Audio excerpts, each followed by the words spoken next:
আজকে বিশেষ করে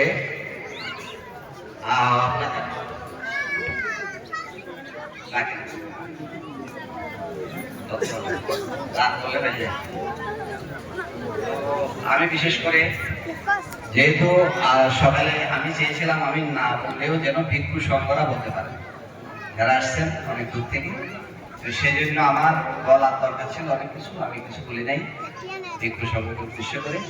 এখন হলো আপনারা প্রথম কথা হলো আপনারা এখানে আসছেন, আজকে দেখছেন যে একটা ফরেন্সিক করা এসে অনেকেই হয়তো বিকালে থাকতে পারবেন। আমাকে বারবার অনুরোধ করেছেন, এটা আমাদের দেশে যে ট্র্যাডিশন ফরেন্সিক একবারে সঙ্গ হয়, দুইবার তিনবার হলে কোনো সমস্যা নেই। আমি থাইল্যান্ডে অনেকবার দেখছি, কারণ ভিক্ষু সংঘ এটা কাটিনা করবেন আপনারা না, কারণ দাদা শুধু দান করছেন দেখবেন, এটা কঠিন করবে ভিক্ষু সংঘ।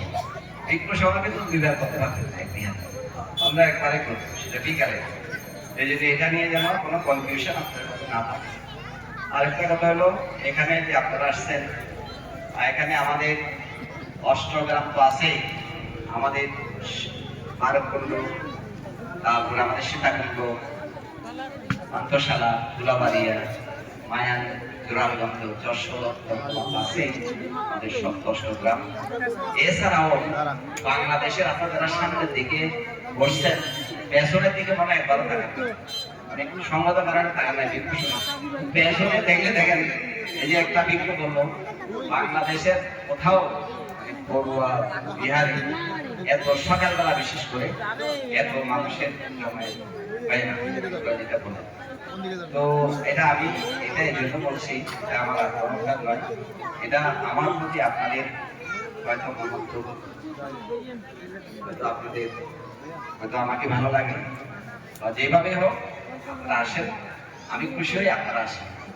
আমি এখানে আসার পরে একটা কাজ করেছি, সেটা আমার দায়িত্বের মধ্যে কেউ হয়তো ঠিকভাবে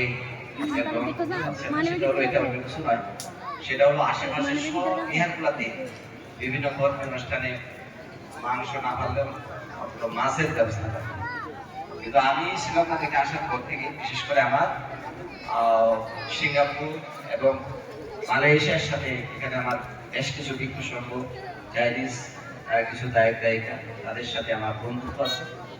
সে দেশের বৌদ্ধরা ধর্মীয় অনুষ্ঠান তো আছে, ধর্মীয় অনুষ্ঠান ছাড়াও অধিকাংশ মানুষের ক্ষেত্রে মাছ মাংস ওনারা খুব খান না। আমাদের এখানে একবার এসে যখন মাছের খাসি 2 খাসি মাছ দিয়েছে ব্রাদার ধর্মী, সে 2 দিন আর রুম থেকে বের হয়নি। মানে বৌদ্ধরা ধর্মীয় অনুষ্ঠানে কিভাবে এত মাছ কাটতে পারে বা কিভাবে মাছের আয়োজন করতে পারে, সে থেকে আমার খুব খারাপ লেগেছে। এই জন্য আমি সারা বছর তো আপনারা মাছ মাংস খান, উন্নত মানের বহু রকমের মাছ মাংস খান, একদিন বিহারে মাছ মাংস না খেলে কি হয়? এখানে আজকে 2000 মানুষ খাবে, আপনাদের বিশ্বাস হয়? 2000 মানুষ এখানে খাবে আজকে, পেছন দিকে একটু দেখেন, 2000 মানুষ এখানে আজকে খাবে, খাওয়া দাওয়া করবে। এই জন্য আমরা